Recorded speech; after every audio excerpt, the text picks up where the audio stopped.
They were told American soldiers were demons, monsters who would torture them, abuse them, and leave them to die in ditches. But when 247 Japanese women stepped off the transport ship in San Francisco Bay on September 12, 1945, the enemy didn't break them with violence. They broke them with something far more dangerous: kindness, and chocolate, and smiles that made no sense. These women expected death.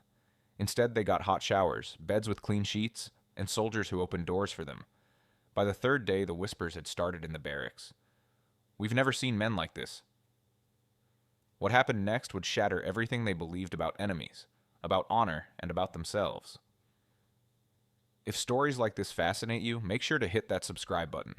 These true accounts from World War II reveal the humanity hidden beneath the horror of war. The September fog hung thick over San Francisco Bay, turning the world gray and cold. The transport ship cut through the water slowly, its engines groaning like something exhausted. On the deck, 247 Japanese women stood in tight clusters, their hands gripping the rails, their eyes wide with terror. Most were young, between 18 and 30 years old. They had served as nurses, radio operators, translators, and clerks for the Imperial Japanese Army across the Pacific. Now they wore torn uniforms, their hair matted and dirty, their faces hollow from weeks of poor rations aboard the ship. Some clutched small bags containing everything they owned. Others had nothing at all. The smell of salt water mixed with diesel fuel filled the air.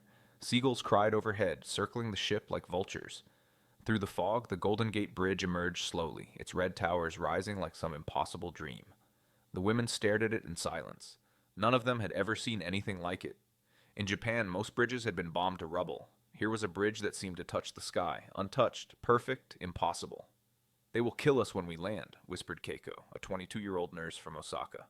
Her voice trembled as she spoke to the woman beside her, Yuki, who had worked as a radio operator in the Philippines. Yuki didn't answer. She just stared at the approaching shore, her jaw clenched tight. She had seen what happened to prisoners. She had heard the stories. The propaganda officers had told them again and again. Americans were savages. They would torture Japanese women. They would strip them of dignity. Death would be a mercy compared to what awaited them. The ship's horn blasted 3 times, deep and mournful. The women flinched at the sound. Some began to cry softly. Others whispered prayers to ancestors, asking for strength.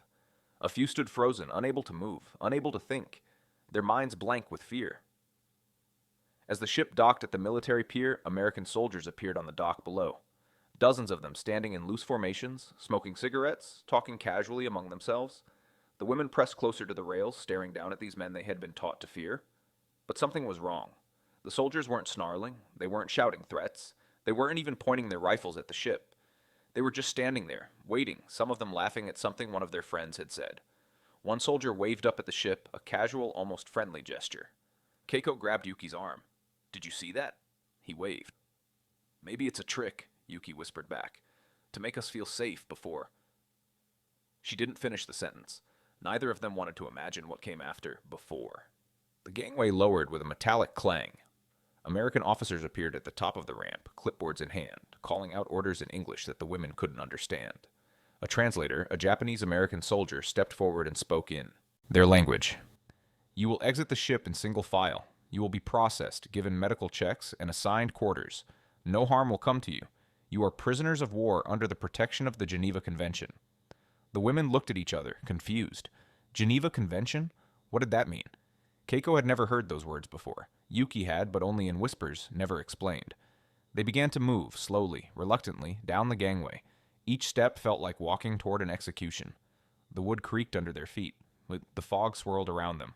And below, the American soldiers waited, watching them descend with expressions that weren't angry, weren't cruel, but something else entirely. Curious, almost gentle. Keiko's foot touched American soil for the first time. She expected to feel horror. Instead, she felt only confusion. Because the first soldier she passed smiled at her. Not a cruel smile. Not a mocking smile. Just a smile. And that was somehow more terrifying than any weapon. The women were led into a large white building that smelled of disinfectant and something floral they couldn't identify. Inside, female American nurses waited, their uniforms crisp and clean, their faces calm and professional. This was the first surprise. Women. The Americans had sent women to process them. "Please remove your uniforms and place them in these bags," the translator said. "You will be given clean clothing after your medical examination and shower." Panic rippled through the group. Remove their uniforms? In front of strangers? Keiko felt her face burn with shame. In Japan, modesty was everything. To be seen undressed by strangers was a humiliation worse than death. But what choice did they have? Slowly, reluctantly, they began to undress. Some women turned their backs, trying to hide themselves. Others moved quickly as if speed could somehow erase the shame. The American nurses moved among them with gentle efficiency, offering no judgment, no mockery. They simply handed each woman a white towel and pointed toward the next room. The medical examination was quick but thorough. The nurses checked for wounds, infections, and signs of disease. They wrote notes on clipboards, spoke in soft English to each other, and occasionally smiled reassuringly at the frightened women before them. One nurse noticed Keiko's trembling hands and placed her own hand gently on Keiko's shoulder. "It's okay," the nurse said in English, though Keiko didn't understand the words. But she understood the tone. She understood the kindness in the woman's eyes. Keiko burst into tears. Then came the showers. They were led into a large tiled room where dozens of shower heads lined the walls. Steam filled the air, warm and thick. The translator explained that they should wash thoroughly, that soap would be provided, that they should take as much time as they needed. Soap. Real soap. The women stood frozen, staring at the white bars of soap sitting on small shelves beneath each shower head. They picked them up slowly, as if handling something precious and fragile. The soap was smooth, heavy, and smelled like flowers. Like lilacs in spring. Like a world that hadn't been destroyed by war. Yuki turned the water on and gasped as hot water poured over her. Hot water. Not lukewarm. Not cold. Hot. She hadn't felt hot water in over a year. In the field hospitals where she'd worked, they'd been lucky to have any water at all. Around her, other women were crying as they washed. Some laughed through their tears, the sound high and almost hysterical. Others simply stood under the water, letting it run over their faces, their hair, their bodies, washing away months of dirt and fear and exhaustion. Keiko scrubbed her skin until it turned pink. She washed her hair 3 times, working her fingers through tangles that had seemed permanent. The soap lathered thick and white, and the smell of flowers surrounded her like a dream. She thought of her mother's garden in Osaka, the way the jatsid, or cherry blossoms, had smelled in April before the war came. When they finally emerged, they were given clean undergarments, simple gray dresses, and soft cotton socks. The dresses were plain but clean, and they fit reasonably well. Some women stared at themselves in the mirrors on the wall, hardly recognizing their own reflection. Clean. They looked clean. An older woman named Tomoko touched her own face in the mirror, her eyes wide. "I forgot," she whispered. "I forgot I could look like this." But beneath the relief, beneath the unexpected comfort, a darker feeling stirred. Confusion. Shame. They were supposed to be suffering. They were supposed to be tortured. Instead, they had been given soap and hot water and clean clothes. What kind of enemy does this to their prisoners? They were led into a mess hall that could have fit 300 people. Long tables stretched across the room, each one covered with a clean white cloth. The smell hit them before they even entered. Bread baking, meat cooking, coffee brewing, butter melting. The scent was so rich, so overwhelming, that several women stopped in the doorway, unable to move forward. "Please, take a seat," the translator said. "Lunch will be served." The women shuffled to the tables and sat, their backs rigid, their hands folded in their laps. They looked at each other with wide, frightened eyes. This couldn't be real. This had to be some kind of trick. Maybe the food was poisoned. Maybe this was the last meal before the torture began. American soldiers in white kitchen uniforms appeared, carrying large trays. They moved down the rows, placing plates in front of each woman. Keiko stared down at her plate and felt her breath catch in her throat. Roast chicken, golden and glistening. Mashed potatoes with a pool of brown gravy. Green beans. A thick slice of white bread with a pat of yellow butter. And beside the plate, a glass of cold milk and a cup of steaming coffee. She hadn't seen this much food on one plate in 3 years. Around her, the other women sat frozen, staring at their meals. No one moved, no one ate. They just looked at the food as if it might vanish if they blinked. "Please eat," the translator said gently. "It's for you." Still no one moved. Finally, Yuki picked up her fork. Her hand shook as she cut a small piece of chicken and lifted it to her mouth. She chewed slowly, her eyes closing. The taste exploded on her tongue. Rich, savory, real. She chewed and swallowed, and then she started to cry. That broke the dam.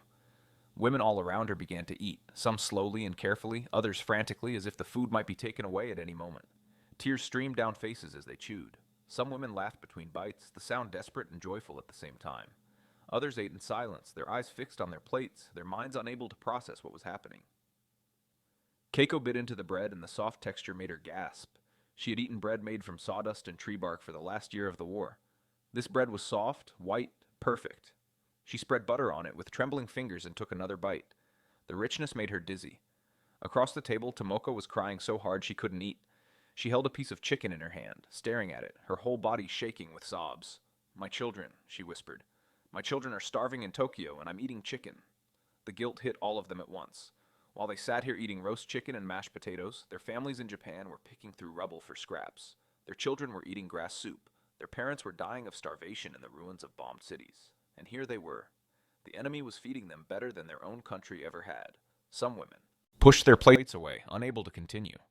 Others ate everything, driven by a hunger so deep it overrode shame and guilt.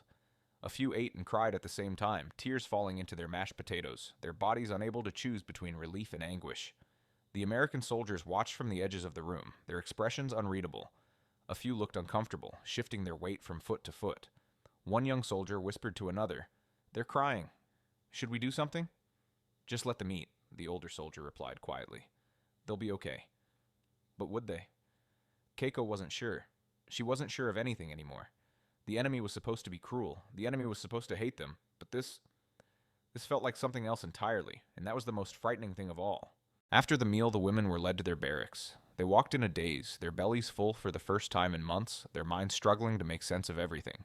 The barracks were simple wooden buildings painted white, with small windows and neat rows of beds inside. Beds, not mats on the floor, not piles of straw, actual beds with metal frames, mattresses, pillows, and folded blankets. Each bed had a small wooden trunk at its foot. The translator explained that they could keep their personal belongings in the trunks, that they could write letters home if they wished, that paper and pencils would be provided. Letters home. They could write to their families. Keiko chose a bed near the window and sat down slowly on the mattress. It was soft, not luxurious, but soft. She pressed her hand into it, feeling it give under her weight, then spring back. She hadn't slept on a mattress since leaving Japan 2 years ago. Beside her, Yuki was running her hand over the wool blanket, her expression distant. "It's thick," she said softly. "It's winter in California, and they gave us thick blankets." Other women were exploring the barracks, opening trunks, testing beds, whispering to each other in voices filled with disbelief. At the end of the room, a small wood stove sat cold and ready. The translator explained that it would be lit in the evenings to keep them warm. Tomoko sat on her bed and buried her face in her hands. "This is wrong," she whispered. "Everything about this is wrong. We're prisoners. We're supposed to suffer. We're supposed to pay for what our country did. But instead..." She looked around the barracks, at the beds, the blankets, the windows with curtains. "Instead, they treat us like human beings." That night, as darkness fell and the lights were dimmed, the women lay in their beds, wrapped in their warm blankets, listening to the unfamiliar sounds of an American military base. Trucks rumbling in the distance, soldiers calling to each other in English, the low hum of generators. Outside, crickets chirped, and somewhere a radio played music, soft and jazzy and utterly foreign. Keiko pulled her blanket up to her chin and stared at the ceiling. Her body was warm, her stomach was full. She was clean. She was safe, and she had never felt more confused in her entire life. She thought of the propaganda films she had seen in Japan, the ones that showed Americans as monsters with no souls, no honor, no mercy. She thought of the officers who had told her that surrender meant torture and death. She thought of everything she had believed about the enemy. And then she thought of the soldier who had smiled at her on the dock, the nurse who had touched her shoulder with kindness. The chicken on her plate, the soap in her hands. Everything she knew was a lie, and that realization was more terrifying than any battle she had ever witnessed. The days took on a rhythm that felt surreal in its ordinariness. Every morning at 6:30, a bell rang across the camp, gentle and clear. The women woke, dressed in their simple gray dresses, and made their beds with military precision, a habit none of them could break, even as prisoners. Breakfast was served at 7 in the mess hall. Oatmeal with brown sugar and raisins, scrambled eggs, toast with jam, fresh fruit, apples, oranges, sometimes bananas, coffee and milk. Every single morning this abundance appeared on their tables as if by magic. After breakfast, work assignments were given. But these weren't the brutal labor details they had expected. Some women were assigned to the camp laundry, washing uniforms in large mechanical washers that did most of the work for them. Others worked in the kitchens, helping to prepare meals under the supervision of American cooks. A few with English skills were put to work, translating documents or teaching basic Japanese phrases to curious American soldiers. Keiko was assigned to the camp hospital, helping the nurses with basic tasks, folding bandages, organizing supplies, cleaning equipment. The work was light, almost gentle. She worked alongside 2 American nurses, Helen and Margaret, who treated her not as an enemy or a prisoner, but as a colleague. They showed her how to use the medical equipment, taught her English words for different supplies, and sometimes shared their lunches with her. The most shocking part, they were paid. Every Friday, each woman received small amounts of camp script, paper currency that could only be used in the camp, but was worth something nonetheless. With this money, they could visit the camp canteen, a small store stocked with items that seemed impossible. Chocolate bars, Hershey's, Nestle, Baby Ruth. The women stood in front of the candy display like children at a shrine, their eyes wide. Back in Japan, chocolate had disappeared years ago, reserved only for the military elite. Here, enemy prisoners could buy it with their labor wages: cigarettes, lipstick, hand lotion, pencils and notebooks, small bottles of perfume, handkerchiefs with embroidered flowers. These weren't necessities, these were luxuries, things that made life more than mere survival. Yuki bought a chocolate bar on her first visit to the canteen.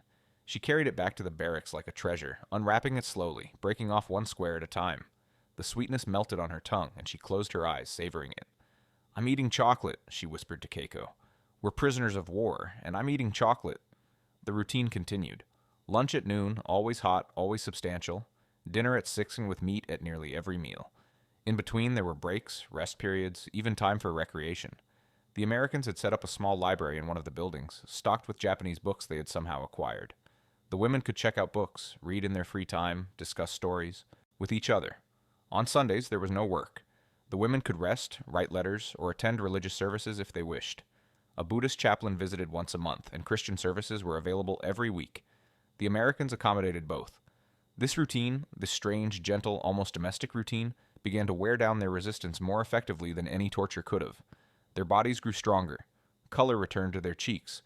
They gained weight, their hollow faces filling out, their bones no longer pressing sharp against their skin.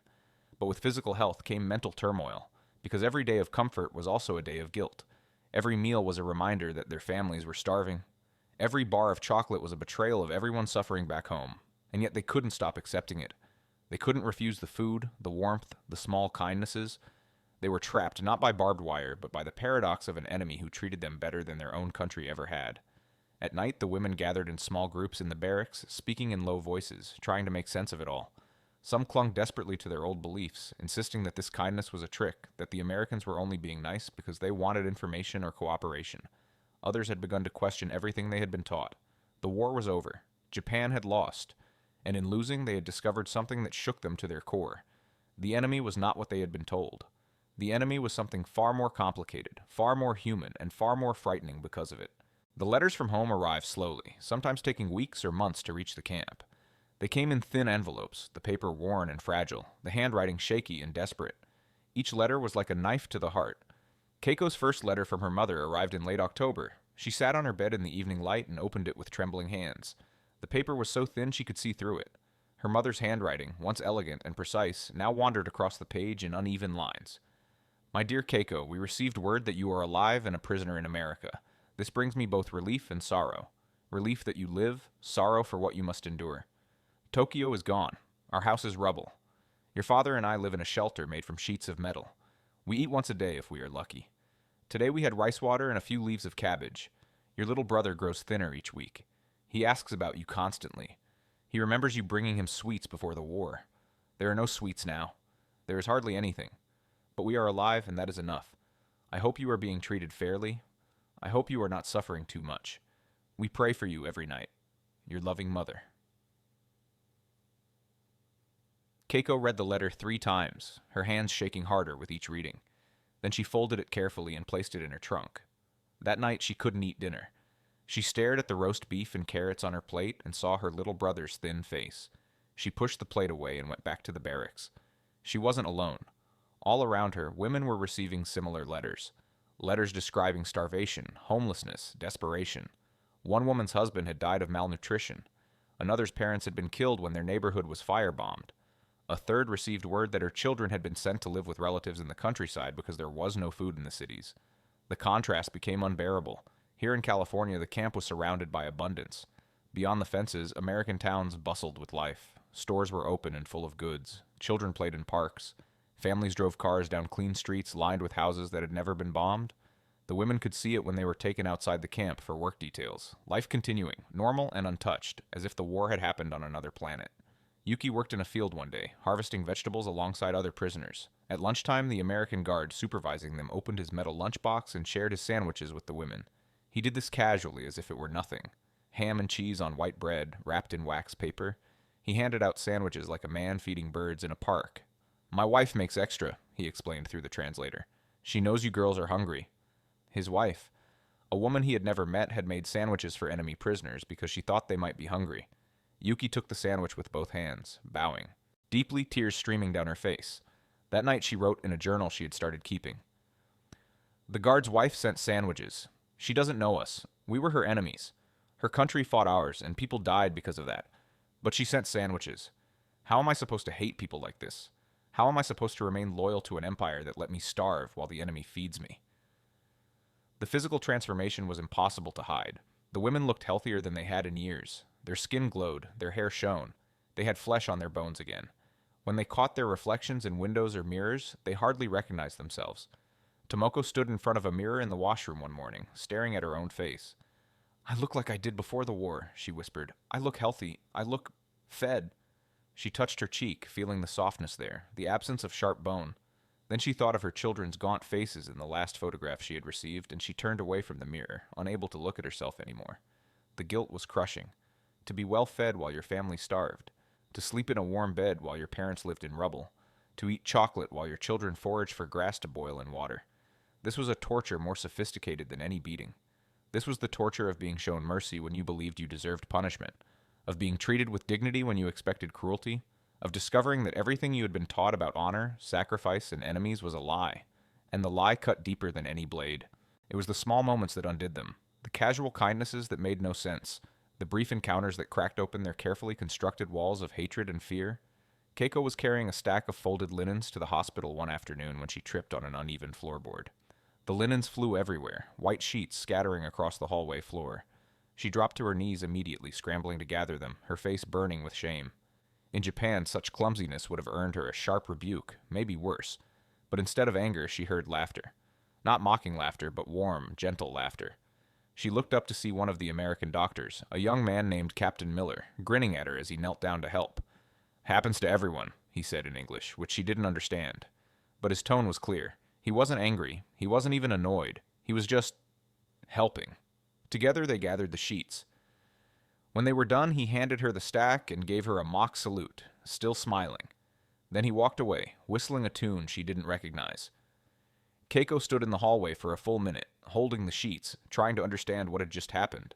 An officer, an American officer, had knelt on the floor to help her, an enemy prisoner, pick up laundry, and then he had smiled at her. Who were these people?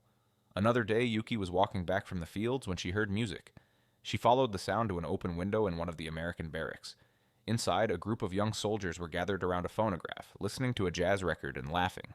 One of them saw her standing outside and waved her closer. You like music? He asked through gestures, since neither spoke the other's language. Yuki nodded hesitantly. The soldier disappeared inside and returned a moment later with the record. He handed it to her. Gift, he said, using one of the few Japanese words he knew. Purizento. She stared at the record in her hands. Glenn Miller and his orchestra. She tried to hand it back, shaking her head, but the soldier refused. No, you keep it. For the girls in your barracks. That night the women gathered around as Yuki played the record on the small phonograph that had been provided for their recreation. The music filled the barracks, bright, brassy, utterly American. Some women frowned and turned away, unable to enjoy the music of their enemies, but others closed their eyes and swayed slightly, letting the rhythm wash over them.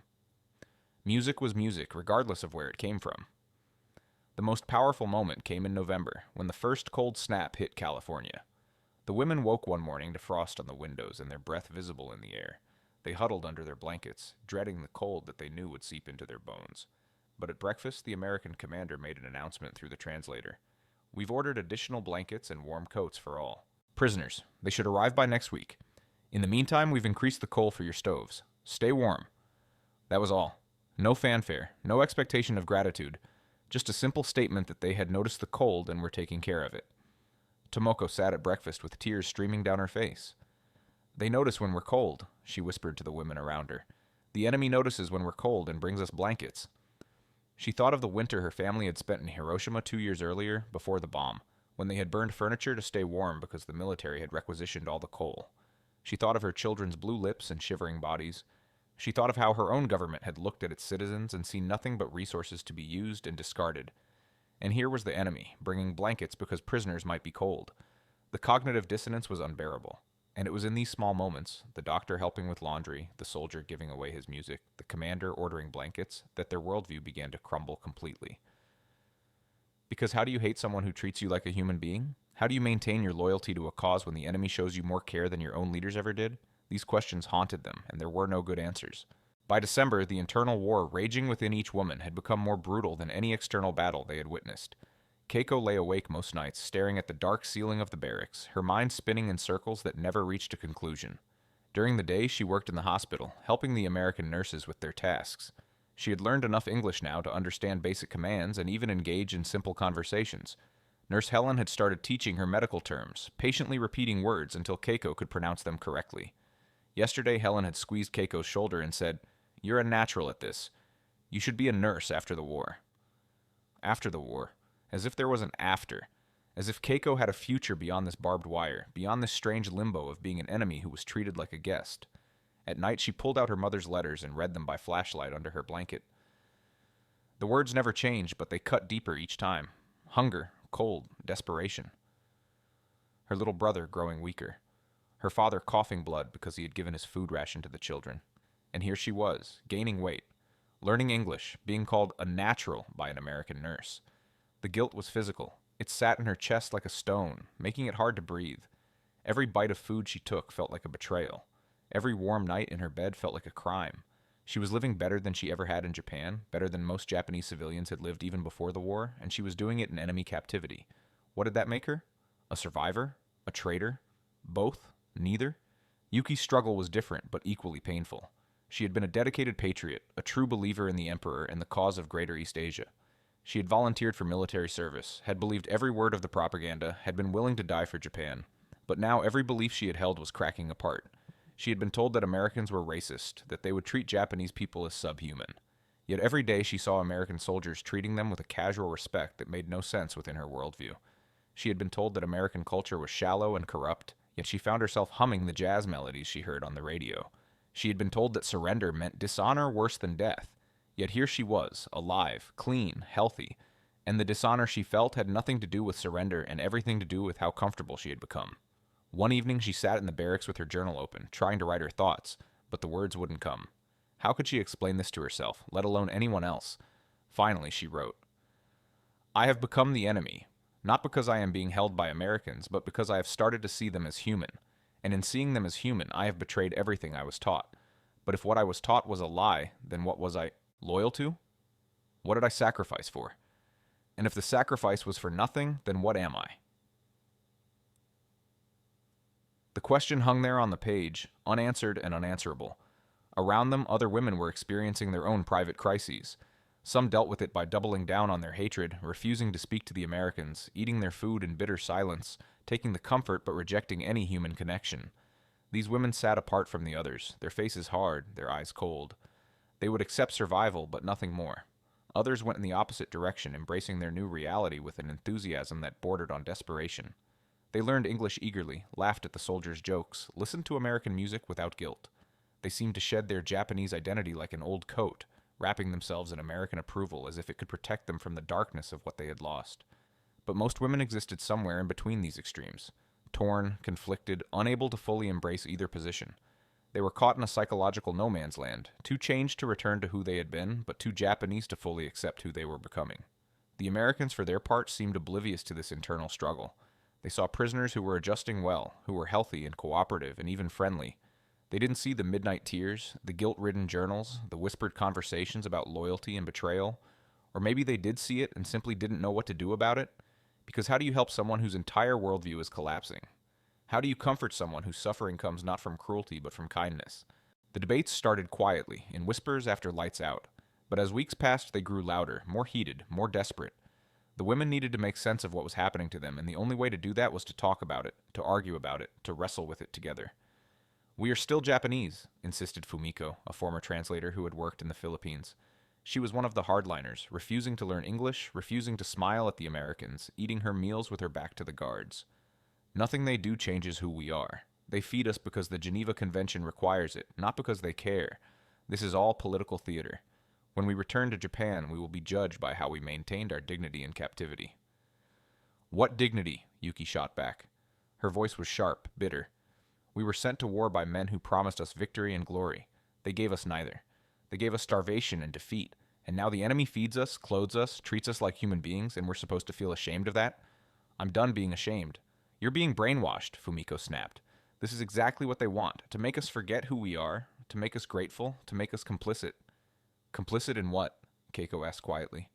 She was sitting on her bed, hugging her knees to her chest. The war is over. Japan lost.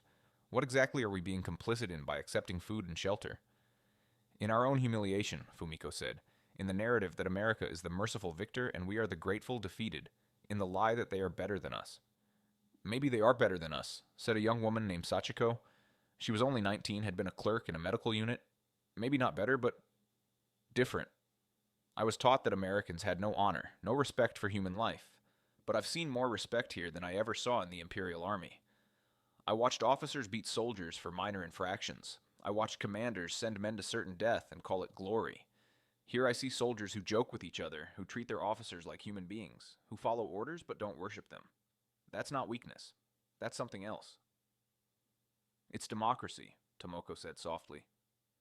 She was the oldest woman in the barracks, in her late 30s, and her words carried weight. I read about it before the war, in books that were later banned. The idea that people can question authority, that leaders serve the people instead of the other way around. I thought it was a fantasy. But watching these Americans, I think maybe it's real. Democracy didn't stop them from dropping atomic bombs on our cities, Fumiko countered coldly. Democracy didn't stop them from firebombing Tokyo, from killing hundreds of thousands of civilians. Don't romanticize them just because they're nice to us now. Silence fell over the barracks, because Fumiko was right and everyone knew it. The same country that gave them chocolate and blankets had also unleashed destruction on a scale that defied comprehension. How could both things be true? How could Americans be capable of such kindness and such cruelty? Maybe, Yuki said slowly, that's what makes them powerful. They can do both. They can destroy their enemies completely and then treat them with mercy afterward. That's not weakness. That's strength. Terrifying strength. The conversations continued night after night, never reaching resolution. Generational divides emerged. Older women who remembered Japan before militarism took over were more willing to question what they had been taught. Younger women who had grown up with propaganda struggled more to let go of their beliefs. Some women stopped participating in the debates altogether, retreating into silence, unwilling to confront the questions that had no good answers. Others became obsessed with the debates, arguing for hours, as if finding the right words could somehow make sense of the senseless. But beneath all the arguments, beneath all the intellectual wrestling, was a simple, devastating truth that every woman felt but few could articulate. They had been lied to. About the enemy, about the war, about what loyalty and honor meant. The lies had cost them everything, their homes, their families, their sense of identity. And now they were left to pick up the pieces of a shattered worldview, trying to build something new from the rubble. It was exhausting, it was painful, and it was necessary, because they couldn't go forward until they acknowledged the truth, and they couldn't go back to what they had been before. They were trapped in the transformation, and the only way out was through. The turning point came in late December, when the camp organized a Christmas celebration. The women watched in fascination as the Americans decorated a large tree in the recreation hall with lights, ornaments, and a star on top. They had never seen anything like it. The commander announced through the translator that the prisoners were invited to attend the Christmas party. There would be special food, music, and gifts. Gifts for prisoners of war. Most of the women attended out of curiosity. They sat in rows of chairs, watching as American soldiers performed songs and skits. Some of the entertainment was clearly meant to be funny, though the humor didn't always translate. But the Americans were trying. They were putting on a show for their prisoners, trying to give them joy. Then came the gifts. Each woman received a small wrapped package. Keiko opened hers with trembling hands and found inside a bar of soap, a comb, a small mirror, and a chocolate bar. Simple things. Practical things. But wrapped in bright paper with a ribbon as if they were precious. She stared at the gifts in her lap and felt something break inside her. Not break in a painful way, but break open, like a seed cracking to let new growth emerge. These weren't lavish gifts. They weren't trying to buy her loyalty or gratitude. They were just human. One human giving another human something small and kind because it was Christmas. That's when Keiko understood. The Americans weren't treating them well because of some calculated political strategy. They weren't following the Geneva Convention out of fear or obligation. They were doing it because this was simply how they treated people. Even enemies, even prisoners, even Japanese women they had been at war with weeks earlier. This was the dangerous truth. American power came not just from bombs and bullets, but from the idea that every person had value. that even your enemy deserved basic dignity. That victory didn't require cruelty. This was the ideology they had been fighting against. The idea that individuals mattered more than the collective, that human rights existed regardless of nationality or loyalty. And it worked. It was working on them right now. Every meal, every blanket, every small kindness was a demonstration of this philosophy. You could destroy us with your armies, these actions said, but we'll rebuild you with our mercy. We'll show you that there's a better way. Yuki sat beside Keiko, holding her own wrapped gifts, tears streaming down her face. It's not a weapon, she whispered. It's just who they are. That's what makes it so devastating. Around them, other women were crying too. Not sad tears, but something more complicated. Tears of release, maybe? Tears of recognition. Tears of grieving for the beliefs they had held and the sacrifices they had made for those beliefs. Tomoko stood up, walked to the front of the room, and bowed deeply to the American commander. The room fell silent. Through the translator, she said, "Thank you for treating us like human beings. We didn't expect this. We were taught to expect cruelty, but you have shown us something different, something we don't fully understand yet, but we are grateful." The commander looked uncomfortable with the gratitude, shifting his weight, his face slightly red. "We're just following the rules, ma'am," he said. "Geneva Convention requires proper treatment of POWs. We're not doing anything special." But they were. They absolutely were. Because following rules that protected even your enemies, treating prisoners with dignity even when your own people had died at their hands, choosing mercy when you could choose vengeance, that was everything. That was the whole point. As the party continued, something shifted in the barracks. The hardliners became fewer. The debates became quieter. A collective exhaustion settled over the women, the exhaustion of resistance finally crumbling. They couldn't maintain their hatred in the face of this relentless humanity. They couldn't cling to propaganda that called Americans demons when those demons were giving them Christmas presents. They couldn't remain loyal to an empire that had abandoned them when the enemy was the only thing keeping them alive. The transformation wasn't complete. It would take years, maybe decades, for some women to fully process what had happened to them. But in that moment, in that decorated hall with a Christmas tree and wrapped gifts and American soldiers singing carols, something fundamental changed. They began to see their captors not as the enemy, but as people. Flawed people, certainly. People capable of terrible things, definitely. But people nonetheless. And in seeing that, they began to question everything else they had been taught. The most dangerous weapon America possessed wasn't the atomic bomb. It was the simple, radical idea that human dignity transcended national boundaries. And that weapon was working exactly as designed. The mirror moment came in January 1946 on an ordinary Tuesday afternoon. Keiko was working in the hospital, organizing medical supplies in a storage room, when she caught sight of her reflection in a glass cabinet door. She stopped moving, stared, didn't recognize herself at first. The woman in the reflection had round cheeks, clear skin, bright eyes, healthy hair that shone even in the dim storage room light. She looked young again, alive. The hollow, haunted look that had defined her face for the last 2 years of war was completely gone. She looked like she had before the war. No, she looked better than she had before the war. Because even in peacetime Japan, she had never eaten this well, never had access to this level of medical care, never been this healthy. The enemy had done this. The enemy had restored her to herself. Keiko's hands began to shake. She braced herself against the cabinet, her breath coming in short gasps. Because in that moment, seeing her own healthy reflection, the full weight of the betrayal crashed over her. Not betrayal by the Americans, betrayal by her own country. Japan had taken her youth, her health, her innocence, and used them as fuel for a war machine. Japan had fed her propaganda instead of food, had given her ideology instead of medicine, had demanded her sacrifice while offering nothing in return. Japan had told her that suffering was noble, that hunger was honorable, that dying for the emperor was the highest calling. All lies. All of it lies. Because here she stood, a prisoner of war, healthier and happier than she had ever been as a free citizen of the empire. Here she stood, fed and clothed and treated with dignity by the very people she had been taught to fear and hate. The Americans hadn't broken her with cruelty. They had broken her with the truth that she was worth feeding, worth caring for, worth treating like a human being. And that truth demolished everything she thought she knew about loyalty, honor, and sacrifice.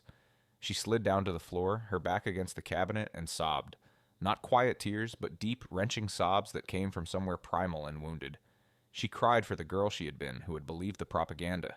She cried for the years she had wasted serving a cause that had never valued her.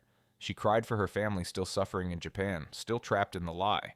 She cried for all the people who had died believing that their sacrifice meant something, when really they had just been fuel for men who didn't care about them at all. Nurse Helen found her there 10 minutes later. The American woman took one look at Keiko's face and understood, somehow without words. She sat down on the floor beside her, not touching her, not trying to fix it, just sitting with her in her grief.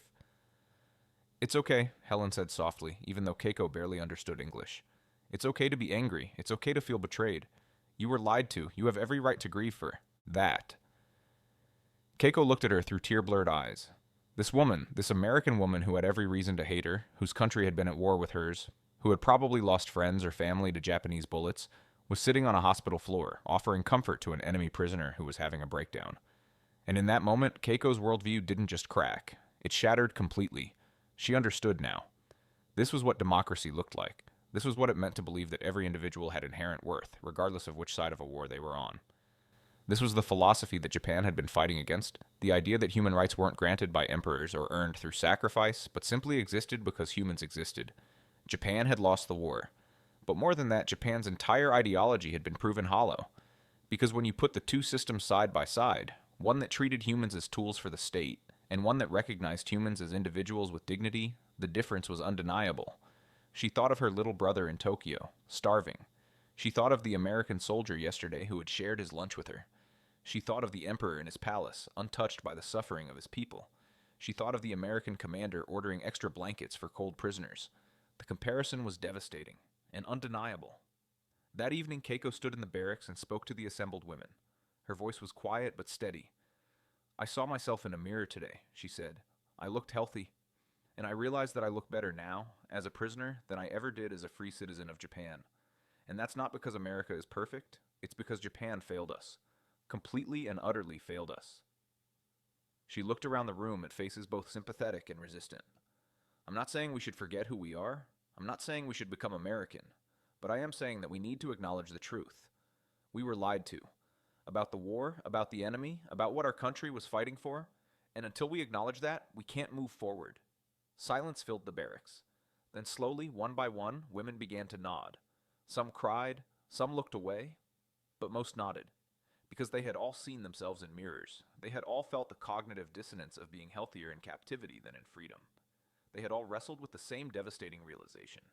The enemy had treated them like human beings. And in doing so had revealed that their own country never had. That was the moment everything changed. Not gradually, but suddenly. Like a dam breaking. The resistance, the denial, the desperate clinging to old beliefs, all of it washed away in a flood of painful, liberating truth. They were still Japanese. They would always be Japanese. But they would never again be the women who had believed the propaganda, who had trusted blindly, who had thought that suffering for the state was noble. They had been transformed, and there was no going back. As winter turned to spring, rumors of repatriation began to circulate through the camp. Ships were being prepared, arrangements were being made. Soon the women would be sent back to Japan. The news should have brought joy. They were going home. Back to their families, their country, their culture. This was what they had been waiting for, wasn't it? But instead of joy, the women felt dread. Keiko lay awake at night, staring at the ceiling, her stomach twisted in knots. What would she find when she returned? Her mother's letters painted a picture of utter devastation. Tokyo was rubble. Food was scarce. Disease was rampant. The Japan she remembered, the Japan of cherry blossoms and festivals and order, was gone, replaced by chaos and hunger and despair. And she would return to it healthy, well-fed, with flesh on her bones and color in her cheeks. How would she explain that to her starving family? How would she look her little brother in his hollow eyes and tell him that she had been eating roast chicken while he foraged for weeds? I'm afraid, Yuki confessed one evening as they sat on their beds. I'm afraid to go back. What kind of person does that make me? Japan is my home. My family is there. But the thought of leaving here? She trailed off, unable to finish the sentence. Do you feel guilty? Tomoko finished for her. Because this camp, this prison, has been kinder to us than our own country ever was. And that's not something we can say out loud without sounding like traitors. But it's true, Sachiko said quietly. I've been trying not to think about it, but it's true. I don't want to go back to starvation. I don't want to go back to a country that sees women as nothing but tools for men. I don't want to go back to being told that my worth is measured only by my service to the state. The conversations continued, always in whispers, always tinged with shame, because what they were admitting was unspeakable. They had come to prefer captivity in America to freedom in Japan, not because they loved America or had abandoned their identity, but because basic human needs, food, shelter, dignity, mattered more than abstract concepts of loyalty and patriotism. Some women began to ask the American officers if they could stay, if there was any way to remain in America rather than return to Japan. The answers were always the same: no. The Geneva Convention required repatriation. They had to go back. But the asking itself revealed how much had changed.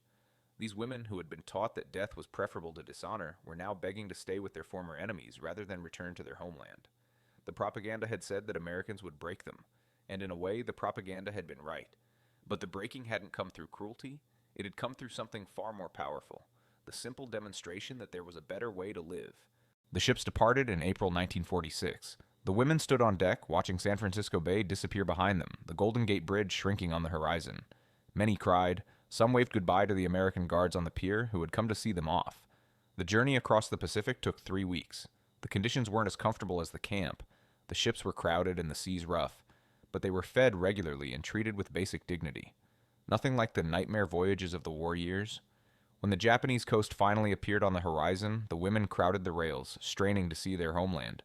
What they saw made their hearts sink. Devastation. Complete and utter devastation. Cities reduced to ash, harbors filled with half-sunken ships, coastlines scarred by bombing. As they sailed past Hiroshima, the extent of the atomic bomb's damage became visible. An entire city simply gone, flattened, erased.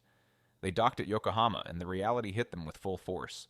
Skeletal buildings, rubble-lined streets, people in rags picking through debris, children with distended bellies and hollow eyes, begging for food, women selling anything they had, clothing, family heirlooms, themselves, just to survive. This was what they were returning to. This was home. Keiko stepped off the ship onto Japanese soil and felt no joy, only a crushing sadness. Around her, other women were crying, not with happiness, but with horror at what their country had become. They were processed through a repatriation center, given minimal supplies, and released to find their own way to their families. Keiko boarded a train to Tokyo, watching the destroyed landscape roll past the windows: burned forests, collapsed bridges, ghost towns where bustling cities had been. She found her family in a makeshift shelter in what had once been a prosperous neighborhood. Her mother had aged 20 years. Her father was sick with tuberculosis. Her little brother, now 12, was so thin she hardly recognized him. When they saw her, healthy, round-faced, clearly well-fed, their first expressions were joy. But the joy quickly turned to confusion, then to something else, something that looked like accusation. "You look well," her mother said carefully. "The Americans treated you well?" Keiko nodded, unable to speak, tears streaming down her face, because she understood what her mother wasn't saying. "You were eating while we starved. You were safe while we suffered. You were with the enemy while we lost everything." The guilt she had felt in the camp was nothing compared to what she felt now. Years passed. Japan rebuilt itself, slowly transforming from ruins into an economic powerhouse. The occupation ended. Democracy took root, awkwardly at first, then more firmly. The women who had been prisoners in America scattered across the country, rebuilding their lives, rarely speaking of their experiences. But they were changed. Fundamentally, irrevocably changed. Keiko became a nurse, inspired by her time working in the American camp hospital. She never married, choosing instead to dedicate her life to healing. In the 1960s, she opened a small clinic in Tokyo, treating patients with a philosophy she had learned in captivity: that every person, regardless of status or background, deserved dignity and care. She kept her American nursing textbooks, the ones Nurse Helen had given her as a parting gift. Sometimes, when the clinic was quiet, she would flip through them and remember the woman who had sat with her on a hospital floor while she cried. Yuki married an American soldier during the occupation and moved to California. It caused a scandal in her family, but she didn't care. She had seen enough to know that love and kindness mattered more than national pride. She raised 3 children who grew up bilingual and bicultural, equally comfortable with chopsticks and forks, teaching them that identity didn't have to be singular or pure. Tomoko returned to her children and spent the rest of her life trying to explain to them what she had learned. That propaganda was dangerous. That questioning authority was not only acceptable but necessary. That their worth as human beings didn't come from service to the state, but from their inherent humanity. Most of the women never spoke publicly about their time as prisoners. The shame was too deep, the contradictions too painful, but privately, in conversations with their daughters and granddaughters, they passed on what they had learned. They taught the next generation to question, to think critically, to recognize propaganda when they saw it. They taught them that the enemy isn't always who you're told it is, and sometimes the people who treat you with the most humanity are the ones you least expect. And so the soap, the chocolate, the clean sheets, all of it became more than just physical objects. They became symbols of the most devastating weapon America possessed: the simple belief that every human life had value, even enemy lives. even the lives of those who had fought against you. For those Japanese women prisoners, the taste of chocolate and the smell of soap became proof that everything they had been taught was a lie, that the enemy could show mercy, that dignity was more powerful than cruelty. That sometimes the hardest thing to carry isn't hatred, but kindness from those you expected to hate you. Keiko in her final years told her niece about her time in the American camp. The young woman, born decades after the war ended, listened with wide eyes. "So the Americans were good to you?" she asked. Keiko shook her head slowly. "It's not that simple. They dropped atomic bombs on our cities. They killed hundreds of thousands of civilians. They were capable of terrible things." She paused, looking out the window at modern Tokyo, all glass and steel and prosperity. "But they were also capable of mercy, of treating their enemies with dignity. And that mercy changed me more than any punishment could have. It made me question everything. And those questions led me to truth. Painful truth, but truth nonetheless." She smiled sadly. "I spent my whole life trying to pass on what I learned, that your enemy might treat you better than your own people, that propaganda is always a lie, no matter who's speaking it, that human dignity transcends borders and nationalism. These lessons cost me everything I once believed. But they gave me something more valuable, the ability to see clearly. That is the story worth remembering. These women who discovered that the real battlefield wasn't between nations, but between ideologies. One that saw humans as tools, and one that saw them as individuals worth protecting, even when they were your enemies. If this story moved you, please subscribe to this channel and hit the notification bell. History is full of uncomfortable truths like this one, stories that challenge what we think we know about enemies and allies, about war and peace, about who the real monsters are. These stories matter. They remind us that humanity can exist even in the darkest times, and that sometimes the most dangerous weapon is simple kindness. Share this video with someone who needs to hear this story. Leave a comment telling us what you think. And remember, the past has lessons for us if we're brave enough to listen.